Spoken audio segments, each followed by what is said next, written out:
Hello, this is Dr. Anthony Festmeyer. In this video, we're going to check out A-form bar chords. This is the second video in the series on bar chords, where in the first video, we checked out E-form bar chords. The A-form are very similar in how they work. So the E-form bar chords, just to quickly review, we take a basic E shape, an open E chord, and we move that up by 1 fret and then bar at the first fret, creating an F chord. We can move that shape up the neck, fret by fret, and find 12 different major or minor chords. We will do the same thing with the A form. So with this, we're going to go ahead and start with just an open A chord. For this, I'm going to go ahead and finger it with fingers 2, 3, and 4. They're all within the 2nd fret. Finger 2 is on the D string, finger 3 on the G, and finger 4 on the B string. And for these chords, I only strum 5 strings, starting with the A through the high E string. Now what I'm going to do with this shape is I'm going to move it up by 1 fret. So now all 3 fingers are in fret 3. I'm going to take my first finger and reach way back and bar at fret 1 to create this chord. Now the root of these chords will be found on the A string. So it's important to know the notes on the A string. Just like the E string, we're just following the chromatic scale.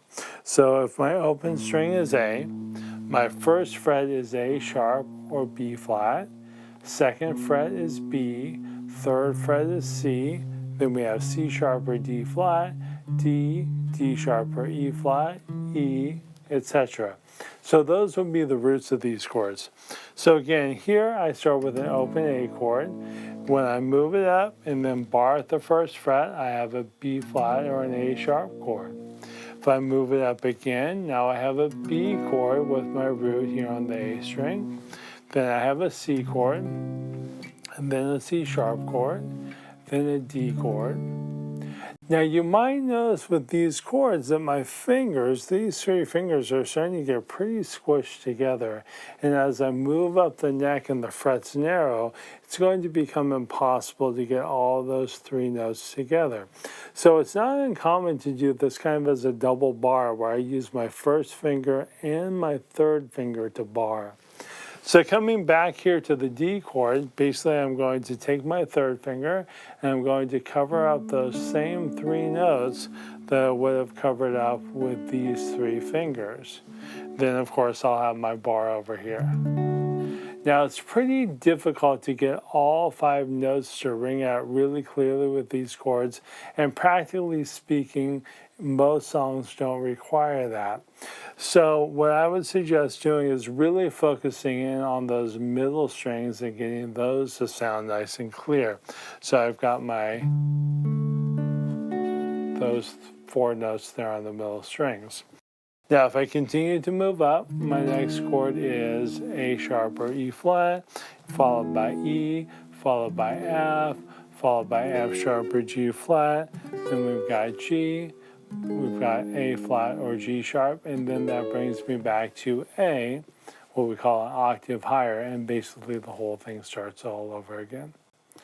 Now these chords can also be played in minor versions. So if I go back to that open A minor chord, instead of using fingers 1, 2, and 3, I'm going to use fingers 2, 3, and 4.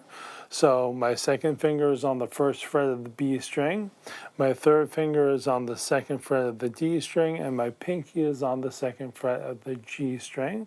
And then just like with the major chords, I'm strumming all 5 strings, leaving out the low E. Now I'm going to move that shape up 1 fret, and then I'm going to bar here at the 1st fret. I'm still following my note names based off of the A string, so since my first finger here on the A string is on a B flat or A sharp note, this will be called a B flat or an A sharp chord. If I move up again, now I have B minor, and then I have C minor, and then C sharp minor or D flat minor, and then D, etc., moving up the neck.